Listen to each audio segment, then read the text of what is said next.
In the name of Allah who is most beneficial and most merciful. अस्सलामुअलैकुम, how are you? आप सब कैसे हैं? आई होप सो कि आप सब ठीक होंगे और मैं भी अल्हम्दुलिल्लाह बिल्कुल ठीक हूँ।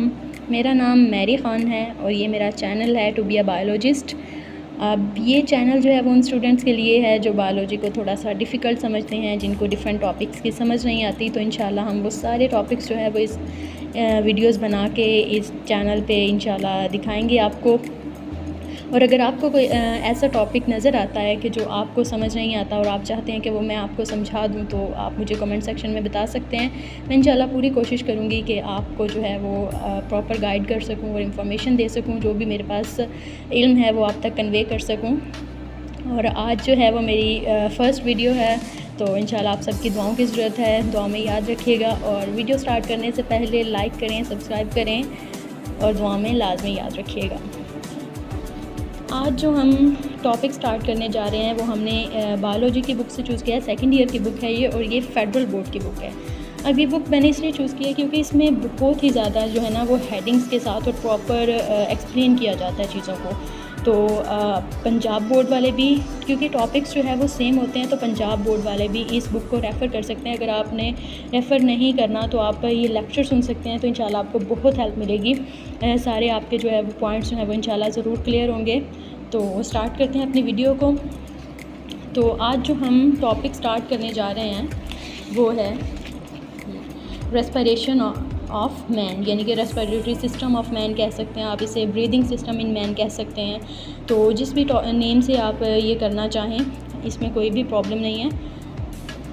अब इस पे ये प्रॉपर एक्सप्लेन किया हुआ है ये सारा टॉपिक जो है। हम आज इंशाल्लाह इसको रीड करेंगे और देखेंगे कि किस तरह से जो है ये सारा मैकेनिज़्म होता है रेस्पिरेशन का, किस तरह से कौन कौन से ऑर्गन्स जो हैं वो रेस्पिरेशन में हमारे इन्वॉल्व होते हैं और वो उनके क्या क्या फ़ीचर्स हैं और वो क्या क्या फंक्शंस परफॉर्म कर रहे हैं। तो आज हम इसमें सारी मॉर्फोलॉजी पढ़ेंगे हमारे रेस्पिरेटरी सिस्टम की, उन ऑर्गन्स की। तो आपकी आसानी के लिए मैंने इनको इस सारे टॉपिक को शॉर्टकट करके हेडिंग्स में मैंने एक पेज पे लिखा है, तो मैं आपको उसी से करवाऊँगी।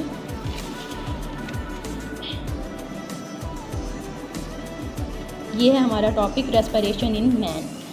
तो सबसे पहले स्टूडेंट्स को पता होना चाहिए कि रेस्पिरेशन बेसिकली होता क्या है। Respiration is basically the break down of the organic molecules into the smaller molecules. ठीक है, ऑर्गेनिक मॉलिक्यूल्स को स्मॉलर मॉलिक्यूल्स में ब्रेक डाउन करना जो है वो रेस्पिरेशन होता है in the presence of oxygen. ठीक है, ऑक्सीजन की प्रेजेंस में आपकी बॉडी में जो ऑर्गेनिक मॉलिक्यूल्स आप इनटेक करते हैं, आप खाते हैं, ठीक है, उनको जो है वो ब्रेक डाउन करना, वो प्रोसेस जो है रेस्पिरेशन होता है।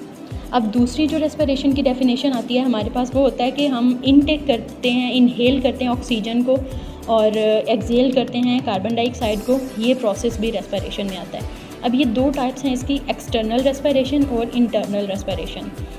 एक्सटर्नल रेस्पिरेशन जो है ये ब्रीथिंग वाला जो है ना वो सिस्टम है कि इसमें हम ऑक्सीजन को इनहेल करते हैं और कार्बन डाइऑक्साइड को रिलीज़ करते हैं। तो ये है हमारा एक्सटर्नल रेस्पिरेशन, क्योंकि इसमें हमारा इन्वायरमेंट भी इन्वॉल्व होता है। उसके बाद इंटरनल रेस्पिरेशन, वो रेस्पिरेशन जो हमारे सेल लेवल पे हो रही है। ठीक है, यानी कि हमारे सेल्स में हमारे ऑर्गेनिक मॉलिक्यूल्स जो हैं वो कॉन्टीन्यूसली ब्रेक डाउन हो रहे हैं। सिंपलर मॉलिक्यूल्स में आप खुराक खाते हैं, उसकी ब्रेक डाउन होती है, उसके बाद आपको एटीपी मिलते हैं। तो ये सारा प्रोसेस जो है वो इंटरनल रेस्पिरेशन में आ जाता है। ठीक है, तो ये एक अलग टॉपिक है, ये भी इंशाल्लाह हम इस पर भी जल्द वीडियो बनाएंगे। तो आज जो है हम रेस्पिरेशन पे, ब्रीथिंग पे पढ़ रहे हैं। तो सबसे पहले हम देख लेते हैं कि रेस्पिरेटरी सरफेस क्या होती है और रेस्पिरेटरी सरफेस की प्रॉपर्टीज़ क्या होती हैं। ठीक है, तो सबसे पहले हम देखते हैं कि रेस्पिरेटरी सरफेस क्या है। रेस्पिरेटरी सरफेस वो एरिया होता है जहाँ पे गैस का एक्सचेंज होता है हमारे इन्वायरमेंट के साथ। यानी कि फॉर एग्जांपल ये देखें, ये एक सरफेस है। ठीक है, अब यहाँ पे कार्बन डाइऑक्साइड हमारे इन्वायरमेंट में मूव कर रही है और ऑक्सीजन जो है उस अंदर ओ की तरफ, ओ जो है वो ऑक्सीजन अंदर की तरफ मूव कर रहा है। तो ये क्या है, रेस्पिरेटरी सरफेस है। इस सरफेस के ऊपर एक्सचेंज हो रहा है गैसेस का, तो इसको हम कहेंगे रेस्पिरेटरी सरफेस। यानी कि आप देखते हैं कि बाज़ आपने पढ़ा होगा कि स्मॉल ऑर्गेनिजम्स जो होते हैं बिल्कुल छोटे छोटे, उनकी आउटर स्किन इतनी ज़्यादा थिन होती है, इतनी ज़्यादा बारीक होती है कि वो डायरेक्टली है ऑक्सीजन को अपनी बॉडी के थ्रू, स्किन के थ्रू जो है वो अंदर ले जाते हैं और कार्बन डाइऑक्साइड को स्किन के थ्रू ही जो है वो बाहर इन्वायरमेंट में रिलीज़ कर देते हैं। ठीक है, तो वो क्या है उनकी, वो उनकी रेस्पिरेटरी सरफेस है। ठीक है, अब प्रॉपर्टीज़ क्या क्या होनी चाहिए रेस्पिरेटरी सरफेस की। रेस्पिरेटरी सरफेस सबसे पहले तो मॉइस्ट होनी चाहिए। ठीक है, उसके बाद परमिएबल होनी चाहिए। मॉइस्ट का मतलब कि नम होनी चाहिए, किसी ना किसी हद तक जो है वो नमी उसमें लाजमी होनी चाहिए। और परमिएबल का मतलब है कि ये अलाउ करे कुछ मूवमेंट, मटेरियल्स को, कुछ गैसेस को अलाउ करे कि वो इसके अंदर से पास आउट कर सकें। अब ऐसा नहीं हो सकता कि कोई अगर मटेरियल आप परमिएबल नहीं है, ठीक है, वो किसी भी मटेरियल को, गैस को अंदर नहीं जाने दे रहा, तो वो जो है वो नहीं हो सकता, रेस्पिरेटरी सरफेस नहीं हो सकती। रेस्पिरेटरी सरफेस हमेशा जो है वो परमिएबल होगी, किसी ना किसी हद तक वो गैसेस को, मटेरियल्स को अंदर पास आउट करने की जो है वो ज़रूर जो अलाउ करती है। ठीक है, नेक्स्ट जो है वो थिन फॉर द डिफ्यूजन, यानी कि हमारी जो रेस्पिरेटरी सरफेस है उसको थिन होना चाहिए। ठीक है, बड़ी बारीक सी होनी चाहिए ताकि उसमें से डिफ्यूजन हो सके, और उनका जो डिस्टेंस है वो 1 मिलीमीटर या उससे भी कम होना चाहिए। डिफ्यूजन की मैंने आगे एग्जांपल दिया है कि जैसे स्मॉल ऑर्गेनिजम्स हैं, ये फॉर एग्जांपल उनकी स्किन है, आउटर लेयर है स्किन की, अब ऑक्सीजन को वो डायरेक्ट अंदर लेकर जा रहे हैं अपनी स्किन के थ्रू और कार्बन डाइऑक्साइड को बाहर लेकर आ रहे हैं। तो ये क्यों हो रहा है, ये सब इनकी थिन स्किन की वजह से हो रहा है, क्योंकि इनकी जो लेयर है आउटर वो बहुत ज़्यादा थिन है। तो जो भी रेस्पिरेटरी सरफेस हो वो थिन हो और उसका डिस्टेंस जो है वो 1 मिलीमीटर या उससे भी ज़्यादा कम होना चाहिए दूसरे एनवायरनमेंट से। ठीक है, उसके बाद नेक्स्ट जो है वो है large surface area for gas exchange. जितना ज़्यादा लार्ज सरफेस एरिया होगा गैस एक्सचेंज के लिए, उतना ही ज़्यादा अच्छा जो है वो इनहेल और एक्सेल होगा।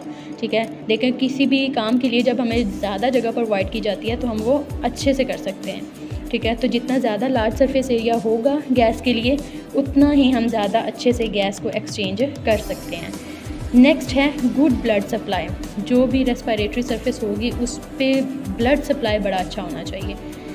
अब देखते हैं कि हमारी बॉडी में ऑल टाइम ब्लड की जो है वो ज़रूरत होती है, हर जगह पे ज़रूरत होती है। अब इवन कि हमारे नेल्स जिन्हें हम बेजान समझते हैं, यहाँ तक भी जो है वो ब्लड पहुँचता है, लाजमन पहुँचता है। तो ब्लड सप्लाई जो है वो रेस्पिरेटरी सिस्टम पे बड़ा अच्छा होना चाहिए, रेस्पिरेटरी सरफेस पे बड़ा अच्छा होना चाहिए।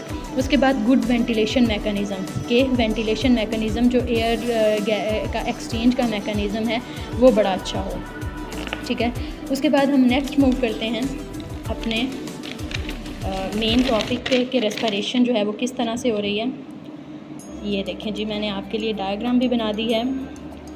रेस्पिरेशन, सबसे पहले हमने देखना है कि रेस्पिरेशन की डेफिनेशन हमारे ब्रीदिंग के मीनिंग्स में क्या आ रही है।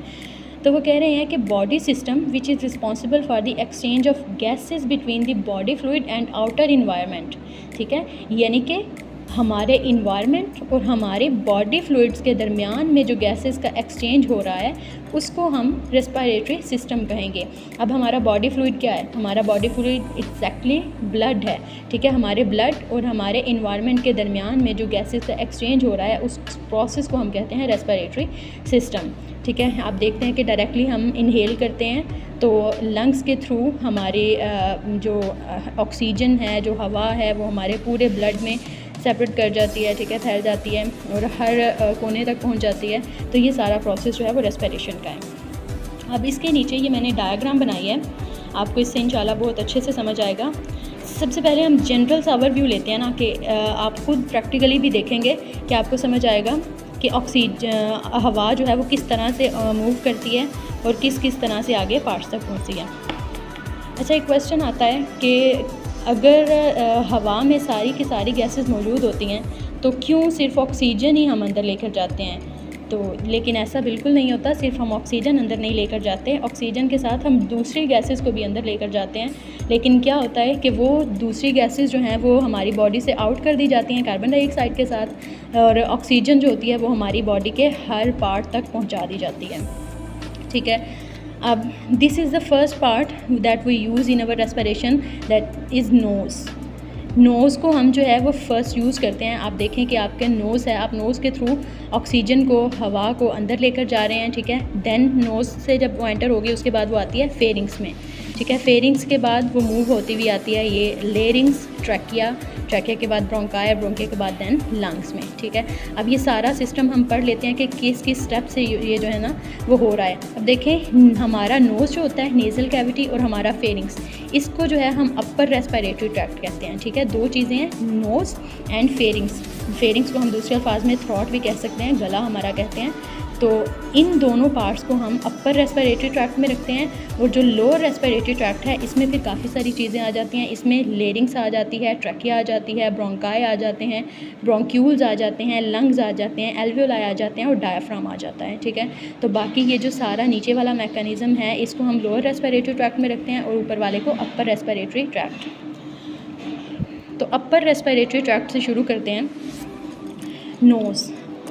नोज़ के पार्ट्स देख लेते हैं। नोज़ के हमारे पास दो पार्ट्स हैं, एक तो एक्सटर्नल पार्ट जो हमें नज़र आ रहा होता है, और उसके बाद जो है वो नोस्ट्रिल्स हमारे होते हैं, ठीक है। दो हमारे नोस्ट्रिल्स होते हैं, ओपनिंग्स होती हैं जिनके थ्रू हम गैस को अंदर लेकर जाते हैं। हमारा नोज़ जो है वो बोन से मिलके बना होता है, कार्टिलेज होती है, और इसमें फैटी टिश्यूज़ होती है।